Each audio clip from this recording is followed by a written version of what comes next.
So wait. Pass me glass. Don't start yet. We have to start. Put the start on Paris, you have to. But you have to put her hand around Daddy, and Daddy put her hand around. Alright, Paris wanted that. Alright.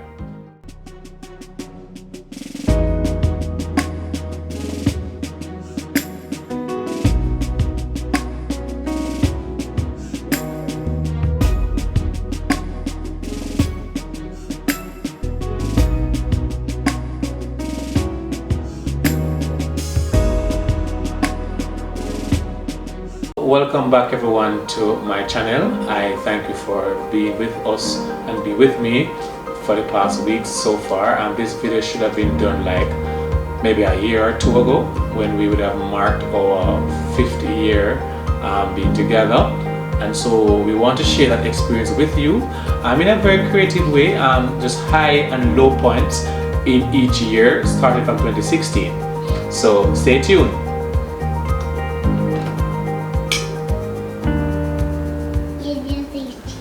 We are somewhat role-playing what should have been done 5 years ago.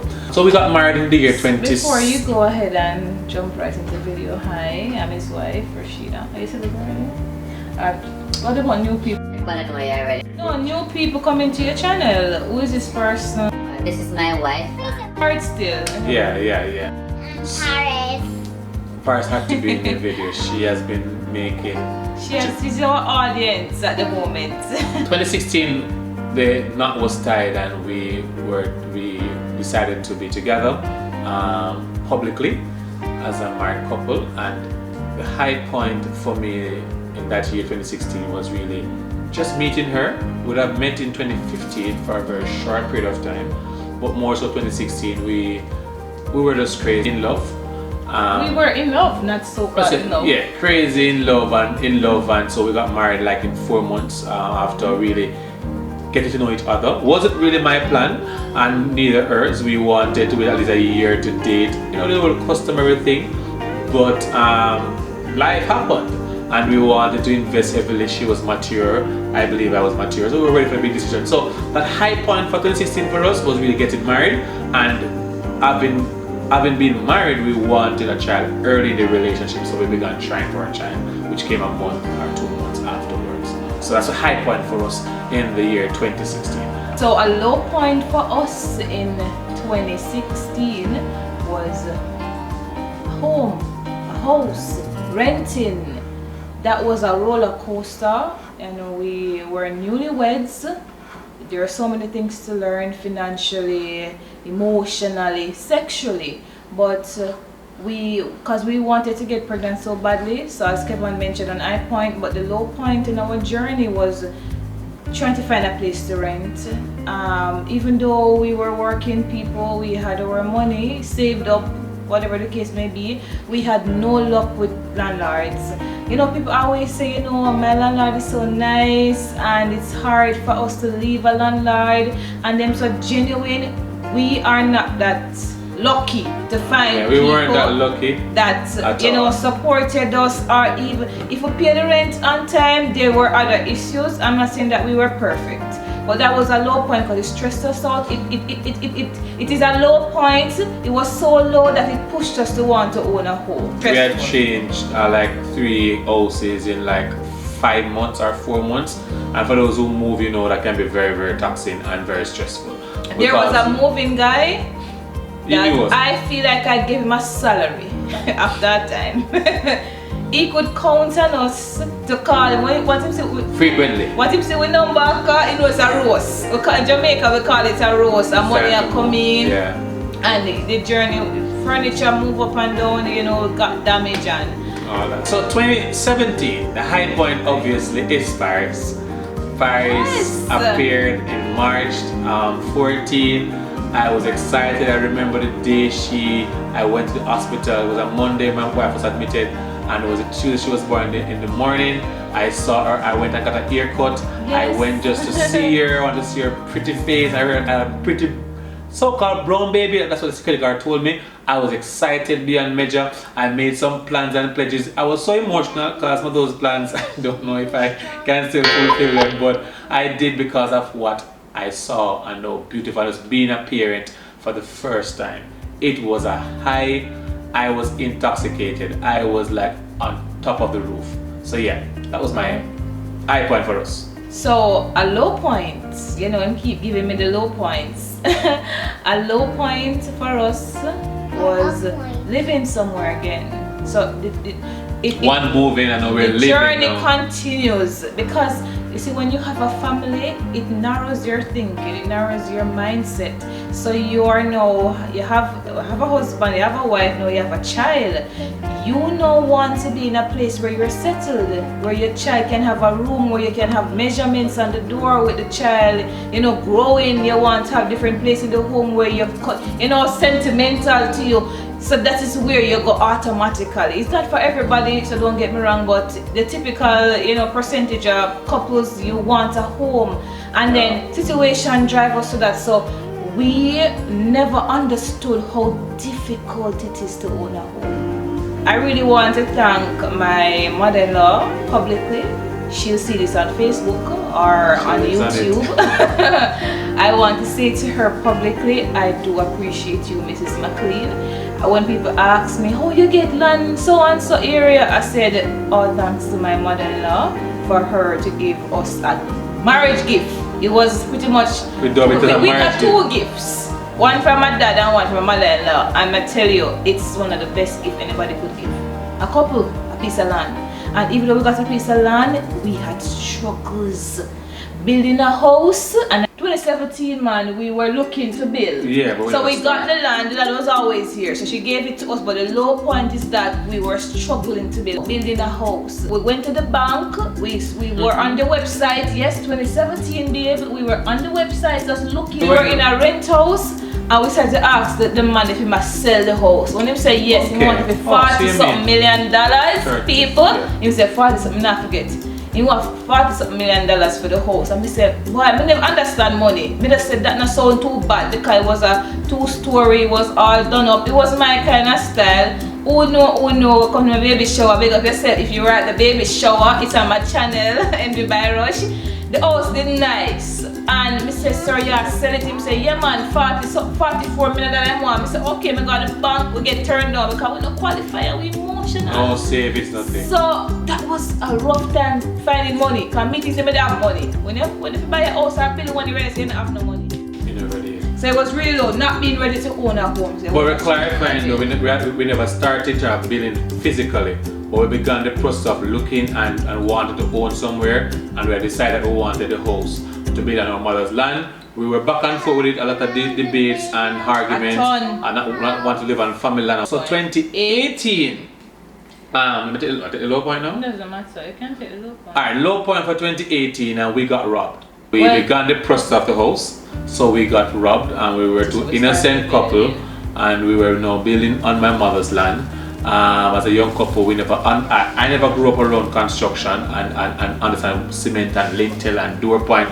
I knew nothing about those things. So we got robbed because we never have much knowledge. But the robbery was a good robbery in that today everyone who came after and work on our house, the person left us at the decking. For those who know about construction, when you're putting on the plies and run the steel work to cast the decking, that's where we were. That's where he left us, and we'd have given him money for the door, electrical, and to finish the decking, and so much. Left $1 million, based roughly, or a little bit more. So we were on our face. We had to move out because we had planned to move out by April, and never until about May the 1st we had moved out 2018. We had to move out in 1 bedroom and the concrete.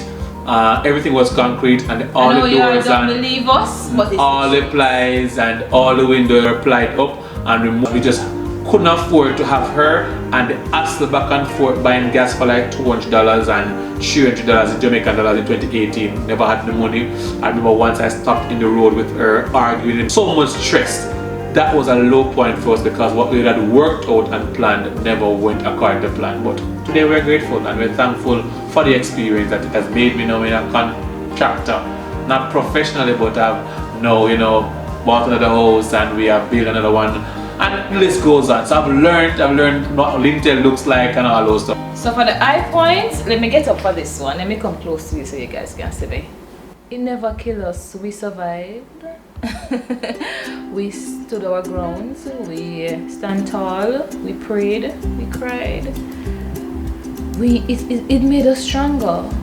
So all of that Kevon mentioned, it never killed us.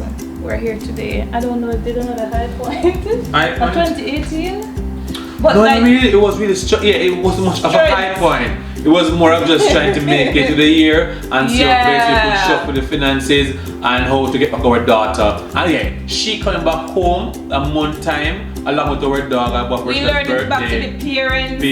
So that was a high point, having her back home. And And also living in the one own home, not in the condition that we wanted, but it was perfect. We were happy, no more landlords. It was a good discovery journey to get one. House. The fact is, we had our low points, but what happened to me and Kevon, we grew so humble. We grew to appreciate the least of things. It's just so interesting how God puts us together. I appreciate, even if I don't have a roof and I look left and right and there's blocks and cement and steel, I'm excited. So that's one of our personality. We are so humbled. We were here in concrete, flea, dust, dirt, one bedroom, clustered, Chief in night, and the list goes on. police, yeah, but that was a journey. But we're grateful and it built us, so we never died. We stood our ground. No, 2019. 2019. High point. I got my son. I got my son September. So yes, we were in our own house still. We were still on concrete, but we were working on the legal light, and the list goes on. But I wanted a son first, but Paris came before him, and I'm grateful because Paris is a teacher. Paris is just phenomenal. But my son, for those who are father of a son, you know what a son means to a man. I want a boy and I'm good. Let's drink to that. Yeah, I got my son and my wife gave us a son, and I was so happy. I was elated. Nothing could change that. That was the highest point for 2019 for me. And we were. And if you guys want to know the details about my birth story and Semaj, his name is Semaj, you can go ahead and check it out on my channel. Another high point too, we had begun the process of buying our house which we had for business in 2019. That was in July. We never owned it, but we began the journey, and it was stressful because we were just robbed, still not get back the money, but we still pushed because we knew that if we don't do it now, we won't be able to do it again, because now having 2 children, all our ambitions will now crumble. And she hated her job, which she still does. I love 2019. Low point. Low point in 2019, I think financial struggles. And COVID-19. We have a business, we have our jobs, we have skill sets. Everything felt horrible. You feel like you made the money and things went up with Corona. Shipment, food prices, light, water, living. You're in the house, teaching from home. Financial struggle was really awful. So we could still put food on the table. But we were struggling because we had begun buying the house. We were paying deposit for the house, paying a loan, and we didn't get the house yet. We were paying the money for the deposit because we never had the money. So we find ourselves stretching a lot to meet our demands of the family. Because imagine you have a lifestyle where you have a business, the business requires. We never did it yet. No, we never get the house yet. No man, we started paying the deposit for the house from July 2019. We don't have the house yet. In February 2020, so we had to be paying the deposit from 2019. The financial struggles. We never owned the house. It was very difficult, and Semaj came, and the list goes on. And I had to be juggling the baby. Financially. Because Rusheda was on maternity leave. I had to come home at night, stay the baby at night because she can't stay up at night with the baby. I had to go back to work. It was financially we were depressed. Yeah, we were. So let me just say that. We were depressed. That's just one word for 2019 financial, not emotionally, because we had each other. No matter what, we kept our ground. We learned that our relationship is really with God and us. The kids, yeah. Yes, so one thing we realized, we work for it, we hang on to it really tight, but we were really depressed financially strained, yeah. 2020, where we were. So yes, COVID hit us. School was out physically, We were in a tight financial constraint, which was still stemming from 2019. The house came through now, so we were now the owner of the house, really broke because we're not paying NHT money along with the deposit money. Together, she and I would have been paying like 4 loans together, roughly $100,000 along with the other loans that we would have been paying before, that we had borrowed to build our house, which was not finished. But so the high point of 2020 though. And high points. High point for 2020. Yes. We started our business. Yeah, the business was started. I know, you just go well. I went talk about. So we started the business. We started renting. Started the business. It was very stressful though because the house was not completed. There were a lot of stuff needed to be done. Even though it was a blessed house, was beyond what we were qualified for. A phenomenal blessing. However, it took us, still taking us on a journey, but we're at a better place now. So we got through the house in February, March. COVID came, we were home. I wasn't getting any extra income coming in, so it was really stressful financially nonetheless. Even though we were renting downstairs the house, we had 2 tenants, it was still stressful because we were discovering problems with the house, bowl leaking, and the list goes on. Yeah, however, a high point though in 2020, which I don't have remembered, was when the law firm called us in about October and told us that they finally got through to get the man who had stolen our money from our first house. So we got that money in 2020, and that's where we bounced back and worked on our immediate home and get it to a place where we're comfortable, tied it out and cover the concrete. So yeah, we go through the struggle so we can tell about struggle and sacrifices, and we made. So that was a high point of 2020 and a low point that we were still financially strapped. Depressed because it continued going on. The depression really continued because Corona. Even you feel like you come out of the struggles, you feel like you go right back in. It just feel like a cycle. You can't breathe. Still a cycle. Yeah, you're renting somewhere, somebody move out, you carry up the rent, you still feel like you're stifled. Yeah, my husband pick up a second job, we still feel like we're stifled. Somebody call, Corona, people sick, family members, it's just depressing. And I am vulnerable to say it. I'm not going to sit here and fake it. If I'm depressed financially. Most people, and it's okay for you to say the same thing. We were out, and it made us everywhere you go somebody aggressive.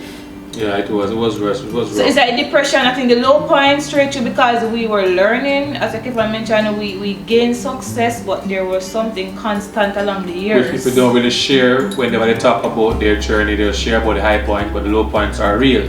And the bonus here is 2021. 2021 was a very good year for us. We were still doing COVID, but I managed to take on about 3 extra jobs. I was doing like 3 to 4 jobs. It was very taxing on me, but we were able to put certain things in place and get the house up to standard to get all 4 tenants. As there was we had to make some sacrifices. So for all you married couples watching us and persons dating or courtship, you'll find that in your relationship there's something called sacrifice, and you read about it in the Bible, but you don't really understand what it means when you're placed in a position to sacrifice. You have to put aside birthdays, anniversaries, expensive bag, clothes, makeup, shoes, pants, events. Sometimes you have to even sleep on the bed where hurt your back because you have to realize that you want to get to step a different step to elevate. But most time we don't want that. You have some people now coming to one house, come from one concrete. But I knew what I wanted, and I knew where my family was, and you have to know that you love your family and where you want to go with your family. So if you understand that you're in a situation where you're on the concrete and you want tired, you have to sacrifice it, because if your family financially is going through something, we're depressed. I mean, what would me want? What happened to us? We break apart. So sacrificing is a must. We are now learning to unlearn that culture that we had created, sacrificing ourselves for others and for so-called ambitions and goals. So now we have to be revisited. We would have created it for 6 years. We are now trying to unlearn all that. One more high point, and I want to share this publicly, just to acknowledge the fact that we did it, and we're proud that we did it. So in 2021, we assisted to help a young man that was in need of support, family and stuff, and we were going through a depression financially, and we opted to help somebody. And let me tell you, it wasn't easy having somebody in our home, helping them, but the success that came from our sacrifice is that that young man was deemed an achiever. He got all his C6 subjects. Outstanding. We provided a place, a space, a culture, an environment for him, and that was a success story for me and my husband, the fact that we could have assisted somebody to reach their goals. So that was a high point for us. We are grateful for this 60 years, May coming in 7 years, and we are grateful, and I hope that we might not be jumbled all over, because we're still excited and actually retrospecting on the past. It will have us, revisiting and really appreciating the journey, and that's why we wanted to share with you high and low points. And so I want to thank you for being with us, and I hope that you would have been inspired. For those who have been, and for those who are already ahead of us, you can share your comments and help guide us too, because we're open to learn, because you just don't know it all, especially in marriage. And we're so excited to hear your journey. What's your story? What's your high point and your low point? Because everybody, I think that is what makes the world so fun and exciting, when everybody have diversity, everybody have different stories, different struggles. Share yours, let us know. Do a video and tag us on social media. Nobody like share their life, but I'm pretty much open. Comment below, email us. Alright, thank you. Blessings, cheers for 5 years and going strong. Pray for us as we pray for you. Best of wishes to you all, and big up to all my friends and the married couples who are in the same age group. Big up on yourself. We now start calling name, because next thing you know, say, man, see if you get me. Blessings and peace out. Bye bye, guys.